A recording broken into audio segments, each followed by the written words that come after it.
Assalamualaikum warahmatullahi wabarakatuh. Salam sejahtera untuk kita semua. Om Swastiastu, Namo Buddhaya, salam kebajikan Rahayu.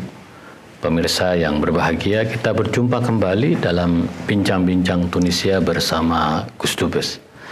Seperti biasa, setiap menjelang buka puasa selama bulan Ramadan ini, kita akan bincang-bincang tentang peradaban Tunisia, sejarah, hubungan bilateral di antara kedua negara, dan bagaimana kondisi mahasiswa kita WNI di Tunisia ini. KBRI Tunis memang sengaja menghadirkan program ini untuk mengenalkan kepada pemirsa di tanah air tentang Tunisia. Karena sejak tahun 1960 kita membuka hubungan bilateral dengan Tunisia, dan setelah itu ada kunjungan Bung Karno yang sangat bersejarah ke Tunisia, dan para mahasiswa kita mulai berdatangan. Nah, memang sebagian besar dari podcast bincang-bincang Tunisia bersama Gus Dubes ini tentang mahasiswa kita. Karena bagaimanapun pemirsa di tanah air ingin mengetahui apa saja kegiatan para mahasiswa kita dan apa yang menarik dari Tunisia. Nah, pemirsa, pada episode kali ini kita akan membincang tentang kajian Indonesia, keindonesiaan di Universitas Tunisia, di Universitas Zaytuna, terutama para mahasiswa pasca sarjana kita diberi ruang oleh Universitas Zaytuna untuk melakukan kajian tentang ulama-ulama Nusantara. Nah, salah satu kajian yang menarik yaitu tentang sumbangsih Allahyarham Profesor Dr. Kiai Haji Ali Mustafa Yaqub dalam bidang hadis, dalam bidang sirah dan dakwah. Ini adalah studi pasca sarjana yang lulus Kamlut dari saudara Fajrul Haq Yusri. Nah, kita sudah bersama Fajrul untuk mendiskusikan bagaimana pengalamannya menulis tentang ulama Nusantara, apa temuan-temuannya, dan bagaimana pengalamannya dalam menulis kajian atau pemikiran ulama Nusantara. Assalamualaikum Fajrul. Waalaikumsalam, Gus. Iya. Fajrul sendiri kuliah di jurusan hadis sejak dari S1. Iya, Gus. Semenjak dari S1 di UIN Suskaryau. Terus? Jurusannya itu ilmu Quran dan tafsir. Tidak menjurus ke hadisnya gitu. Oke, berarti langsung di sini langsung S2 berarti? Iya, di sini langsung S2. Oh, hebat. Jadi dulu ngambil S1-nya di UIN Suskaryau, 4 tahun. Kemudian di UIN Suska itu kebetulan ada dosen. Beliau itu keluaran dari Zaytuna.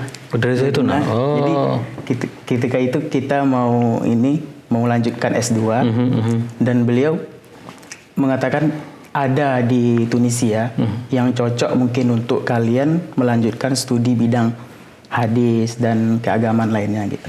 Jadi disitulah kita ngambil informasi dan lain sebagainya. Ketika itu keluar pengumuman, ajukan matlab, alhamdulillah lulus gitu dengan jurusan yang kita ambil, ilmu hadis. Oh gitu. Bagaimana proses pengalaman Fajrul studi dari S2 di bidang hadis di Zaytuna? Apa sukanya, apa dukanya gitu? Bisa dibagikan kepada pemirsa kita.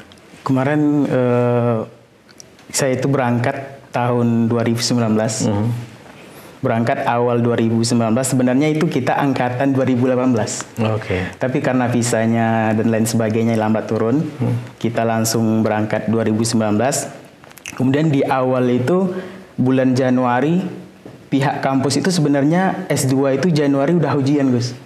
Udah ujian, kita sampai di sini minggu pertama, teman-teman katanya ketika kita masuk ke kelas, kamu kenapa terlambat? Kita mau ujian.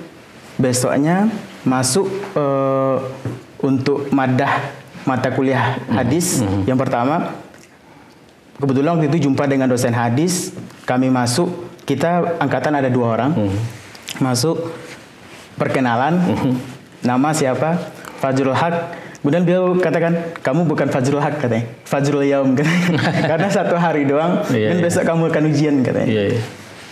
Oke, insya Allah. Jadi kita dikasih pilihan, apakah ingin mengikuti ujian minggu depan atau ngulang semester depan katanya gitu.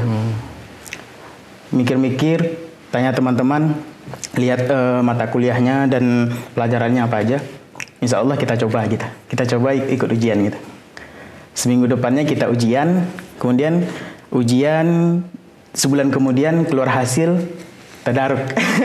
Ngulang gitu guys. Ngulang. Ya karena tapi emang baru sampai ya. Iya, baru nyampe, belum sempat belajar semester 1. Tapi alhamdulillahnya di Universitas Zaitunah ini kita dikasih kesempatan untuk ngulang langsung, Gus. Jadi ngulang langsung, dan kita ujian lagi, alhamdulillah nyampe gitu loh. Nyampe dan dia naik tingkat gitu. Begitu. Apa yang menarik dari studi hadis di Zaitunah? Menurut pengalamanmu kuliah di Zaitunah ini? Di sini menurut pengalaman menurut dari cerita teman-teman, katanya di jurusan hadis di Zaitunah ini, khususnya di kampus Hadarah, baru kamu sendiri orang ajanib katanya gitu. Khususnya orang Indonesia. Dulu-dulunya nggak ada gitu. Kenapa? Saya bertanya, Gus. Karena jurusan yang paling susah di Hadarah ini khususnya itu jurusan hadis katanya gitu. Jarang orang yang bisa lulus dari jurusan ini, termasuk itu kuliah mata kuliahnya berat. Kemudian yang kedua mungkin dosennya yang sangat killer dan lain sebagainya gitu. Tapi alhamdulillah saya mencoba terus. Yang menarik itu pelajaran-pelajarannya. Seperti, jadi kita itu di Hadarah, Gus, beda dengan di Usuluddin. Di Hadarah kita belajar ilmu hadis, itu fokus ilmu hadis tersebut kayak ilal, nakatnya, kritik hadis dan lain sebagainya. Jadi fokus dengan ilmu-ilmu hadis tersebut gitu. Nggak campur dengan kalau di teman lain di jurusan Usuluddin kan ada Quran, gitu, ada tafsir dan lain sebagainya. Kali ini nggak, kita hadis-hadis ahkam dan lain sebagainya gitu loh. Jadi kita fokus terhadap ilmu-ilmu hadis kita pelajari di kampus Hadarah itu. Kemudian kita juga berjumpa dengan dosen-dosen yang mungkin ahli di bidang hadis, seperti yang saya kenali itu Ustadz Nasiruddin Zairi. Sampai sekarang itu beliau belum menikah, Gus. Oh iya. Belum menikah sampai itu karena kecintanya sama hadis. Iya. Sampai lakop beliau itu lakop ibunya gitu. Jadi nggak mau menikah mungkin karena cintanya terhadap ilmu dan lain sebagainya. Belum menikah sampai sekarang gitu. Tapi memang ketika beliau ini masuk, mungkin teman-teman yang lain ini tahu, Ustadz Nasiruddin Zairi 3 jam itu masuk kita nggak ngantuk gitu. Jadi beliau ngajar hadis-hadis mukhtalif dan lain sebagainya. Beliau ngajar kayak sejarah hadis dan lain sebagainya. Jadi kita 2 jam 3 jam tuh nggak perlu kopi dan lain sebagainya karena wawasan beliau itu luas banget gitu. Kalau siapa temannya? Nasiruddin Zairi. Keahliannya di hadis di bidang apa? Di hadis itu semuanya, Gus. Jadi kayak tarikh sunnah dan lain sebagainya, ilal dan lain sebagainya gitu. Tapi kemarin Fajrul sempat mau bimbingan sama beliau. Tapi beliau karena udah berumur tua gitu dan segan juga gitu. Makanya milih Dr. Rashid Tobah, pembimbing tesis gitu. Saya dengan pembimbingnya Fajrul sudah berbincang. Dr. Rashid Tobah ini memang salah seorang ulama, saya kira guru besar di bidang hadis yang sangat mumpuni. Nah, saya akan masuk kepada Fajrul menulis tentang ulama hadis Nusantara. Nah, itu bagaimana ceritanya sampai Fajrul menulis tentang Profesor Kiai Haji Ali Mustafa Yaqub? Apakah memang diminta oleh pihak kampus atau Fajrul sendiri yang mengajukan menulis tentang salah satu ulama hadis Indonesia? Jadi kebetulan karena itu sesuai dengan jurusan ilmu hadis gitu, Gus ya. pada tahun 2020 itu kita selesai studi di kelas. Itu udah waktunya mahasiswa membuat tesis lah untuk S2-nya. Jadi ketika itu cari musyrif ternyata yang cocok itu Ustaz Rashid Tobah. Ajukan judul tentang pertama itu saya ajukan judul itu Gus kayak metode Imam ini, Imam Bukhari dan lain sebagainya. Jadi beliau kayak cobalah yang lain gitu. Coba kenalkan kepadaku ulama-ulama dari Indonesia. Wah, justru ini permintaan dari musyrif. Iya, dari pemimpin. Mungkin kan banyak itu kata beliau. Coba cari ulama-ulama dari Indonesia yang di bidang hadis gitu, pasti ada gitu.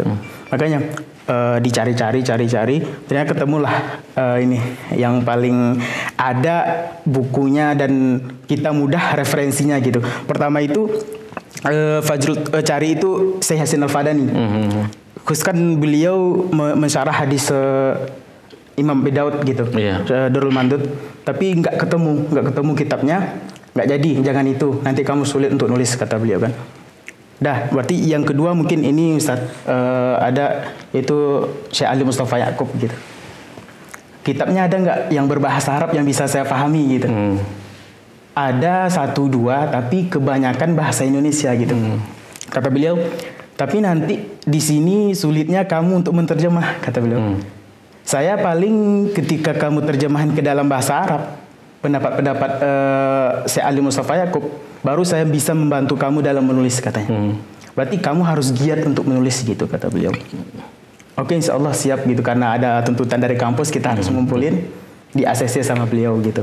Jadi judulnya itu Juhud Syekh Ali Mustafa Ya'qub fil Haditsin Nabawi wa Sirah wa Da'wah gitu. Ya, memang ini yang sangat istimewa dari Universitas Zaituna, karena pihak kampus, pihak musyrif pembimbing, para dosen-dosen, guru besar di sini justru mendorong mahasiswa Indonesia untuk menulis hazanah keislaman Nusantara. Nah, ini menurut saya tidak banyak dari kampus-kampus di kawasan Timur Tengah yang begitu terbuka untuk mendorong para mahasiswanya menulis hazanah pemikiran yang berkembang pada negerinya. Dan tentu saya sebagai Duta Besar Republik Indonesia sangat senang sekali, karena itu bagian dari mengenalkan pemikiran Islam Nusantara, dan apalagi pemikiran Allahyarham Profesor Kiai Haji Ali Mustafa Ya'qub yang saya secara pribadi kenal. Ya, kadang ada perbedaan pandangan dengan saya dalam beberapa isu, tetapi saya meyakini almarhum adalah salah seorang muhaddis, seorang ahli hadis Nusantara. Nah, ceritakan bagaimana setelah Fajrul menulis tentang sumbangsih Allahyarham Kiai Haji Ali Mustafa Ya'qub ini bagaimana prosesnya? Itu butuh berapa lama dan risetnya seperti apa, Fajr? Di sini lebih ke resensi buku, Gus. Jadi Dr. Ali Mustafa Ya'qub Allahyarham itu beliau punya buku hadis itu hampir 10 tentang hadis, tentang kritik sanad, tentang metodologi Imam Bukhari, tentang cara benar memahami hadis. Jadi pada waktu itu musyrif bertanya, ada nggak buku hadis beliau? Ada, minimal 10. Jadi besok bawakan kepadaku buku hadis beliau katanya gitu. Sebulan cari teman dari Indo. Jadi bukunya itu yang 10 dikirim dulu dari Indonesia. Dikirim dari Indonesia. Kemudian kebetulan ada 1-2 buku yang berbahasa Arab.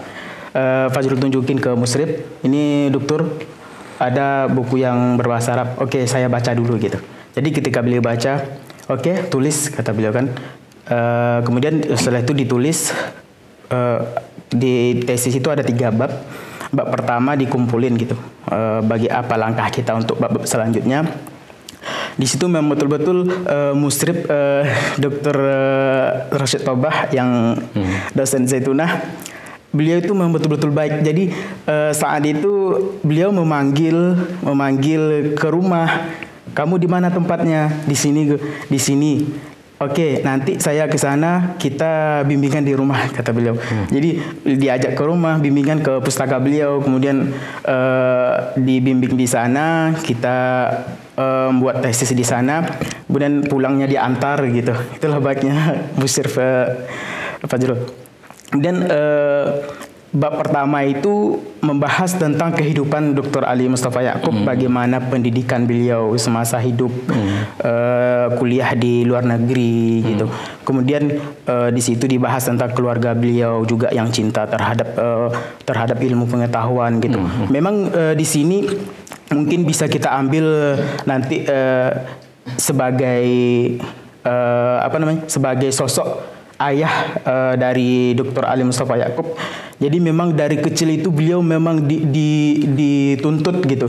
Jadi diteladanin bagaimana untuk menjadi seorang yang cinta ilmu gitu, cinta ilmu. Jadi dari kecil beliau memang ketika kita baca kisah-kisah para ulama terdahulu, jadi memang agak mirip gitu Gus. Dari kecil membaca Al-Qur'an gitu, hafiz Al-Qur'an, membaca kitab-kitab fikih dan ikut-ikut majelis ilmu dan lain sebagainya gitu. Jadi di bab pertama Fajrul membahas tentang riwayat-riwayat kehidupan Dr. Ali Mustafa Yaakob gitu. Kemudian yang kedua tentang resensi buku hadis yang 10 ini. Bagaimana pemikiran beliau dalam hadis, dalam bidang hadis. Ada di antaranya buku Cara Benar Memahami Hadis. Jadi kita di Indonesia kan mungkin dari dulu Gus ya. Dari dulu bagaimana para ulama, alim ulama atau ahli hadis yang menyampaikan dakwah tentang hadis ini dan hadis itu. Jadi ceramah di media sosial, di masjid dan lain sebagainya. Kita sebagai orang awam yang notabene nggak tahu ilmu hadis dan lain sebagainya, ketika disampaikan para penceramah, oh ini hadis dhaif, ini hadisnya maudhu dan lain sebagainya, ini hadisnya tidak sah gitu. Jadi kita kayak iya aja manut dan haram ini halal gitu. Tapi di sini beliau mencoba menjelaskan ada beberapa hadis yang viral, yang terkenal di masyarakat, tapi ini kadang tidak diucapkan oleh Rasulullah gitu. Dan kadang ada juga beberapa hadis yang itu dipraktekkan di zaman Rasul, tetapi tidak relevan lagi di zaman kita gitu, secara geografis gitu. Contohnya saja dalam hadis kebiasaan dulu Rasulullah SAW itu, kalau dulu memang hadis ini sahih gitu Gus, tapi mungkin tidak relevan lagi, yaitu hadis tentang kalau dulu kan orang Arab tidak biasa membuat jamban di rumah. Tapi kalau sekarang kan kita biasa jamban di rumah. Jadi untuk buang hajat dan lain sebagainya kita di rumah. Kalau dulu itu di padang pasir. Dan itu tidak relevan lagi sekarang gitu. Dan itu yang menarik dari sosok dari buku-buku Dr. Ali Mustafa Yaakob ini. Jadi beliau menjelaskan di sini bagaimana cara kita untuk memahami hadis tersebut. Betul. Jangan sampai ketika kita dapat hadis dari para pendai dakwah yang mengatakan ini halal haram, kita langsung manut gitu, tanpa tahu memahami makna dari hadis itu sebenarnya apa gitu. Jadi memang sumbangsih Kiai Haji Ali Mustafa Yaakob dalam hadis di Indonesia itu sangat luar biasa karena bagaimana kemudian tidak hanya sekedar mengenalkan hadis, tapi bagaimana kontekstualisasi hadis. Mana hadis yang walaupun itu sahih tetapi secara matan itu konteksnya itu. Nah, waktu studi tentang hadis, kira-kira apa respon Syekh Rosid Tobakh itu dalam proses kamu menyusun tesis ini? Kata beliau apa kesannya setelah tahu sosok dan pemikiran hadis Allahyarham Kiai Haji Ali Mustafa Yaakob? Pertama-tama ketika beliau mendapatkan buku Turuq fi Fahmi Sunnah Nabawiyah, beliau terkejut gitu. Wah, ternyata kan di tesis Fajrul itu banyak tentang ulama-ulama dari semenjak abad-abad dahulu. Ulama Nusantara khususnya itu banyak yang telah paham tentang hadis gitu. Oh, jadi ternyata banyak juga gitu alim ulama dari negara Indonesia seperti Dr. Ali Mustafa Yaakob gitu. Beliau bahkan buku yang Turuq fi Fahmi Sunnah Nabawiyah itu beliau minta, ini untuk saya ya katanya, untuk pegangan bagi saya. Oke, Dokter. itu hadiah gitu dari Fajrul gitu. Jadi memang responnya sangat luar biasa gitu. Ternyata tidak hanya dari kalangan Arab gitu. Bagi kita di Indonesia juga bisa ketika kita memang betul-betul sungguh-sungguh mendalami suatu ilmu itu memang bisa untuk menjadi pakar di bidangnya gitu. Kamu di dalam tesismu, kamu jelasin bahwa Allahyarham itu mendirikan pesantren Darussunnah untuk mencetak kader-kader muda yang ahli hadis. Iya, itu di bab pertama tadi tentang syahsiah beliau. Oh, ada di dalam penjelasannya. Darussunnah ada. Ya. Ada.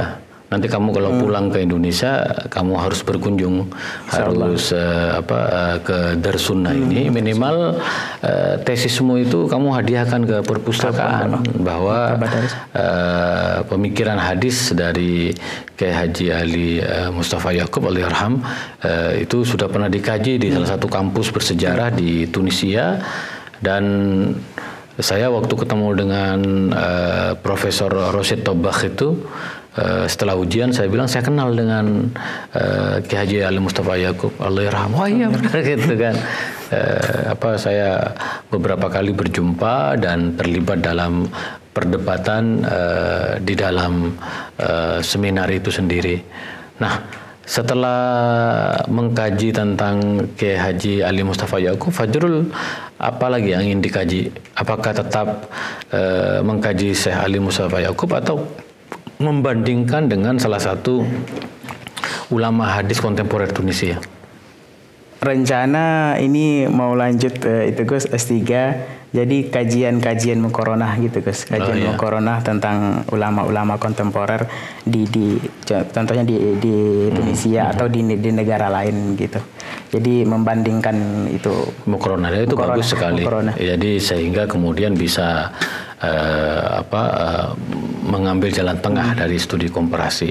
Nah, terakhir Fajrul setelah melakukan kajian pemikiran hadis, sirah dan dakwah Kiai Haji Ali Mustafa Yaqub, yang menarik apa dari pemikiran Kiai Haji Ali Mustafa Yaqub?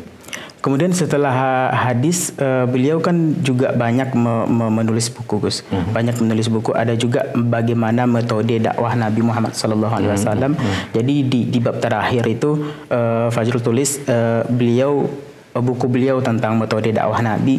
Jadi sebenarnya metode dakwah Nabi itu diantaranya bagaimana berdiskusi dengan non Muslim. Di buku itu dijelaskan.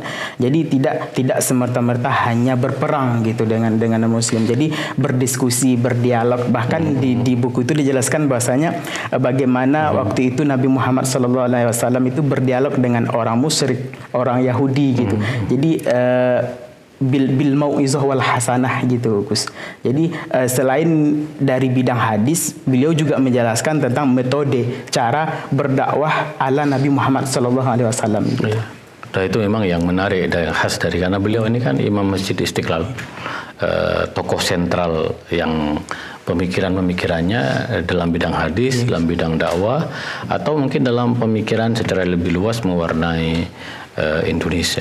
Tapi apapun, Fajrul sudah melahirkan karya yang besar ya, mengenalkan pemikiran Allahyarham Kiai Haji Ali Mustafa Yaqub, dan saya berharap Fajrul akan melanjutkan menstudi komparasi di masa yang akan datang, sehingga secara keilmuan itu dalam bidang hadis secara lebih kokoh. Insyaallah. Jadi pemirsa, terima kasih Fajrul ya sudah hadir dalam podcast kami. Pemirsa, begitulah bincang-bincang saya bersama Fajrul Haq Yusri, pengalamannya studi pasca sarjana bidang hadis di Universitas Zaytuna, dan bagaimana mengenalkan pemikiran Islam Nusantara, pemikiran hadis Allahyarham Kiai Haji Ali Mustafa Yaqub, yang kita semua di Indonesia sudah mengenal Allahyarham ini, jasanya, pemikirannya,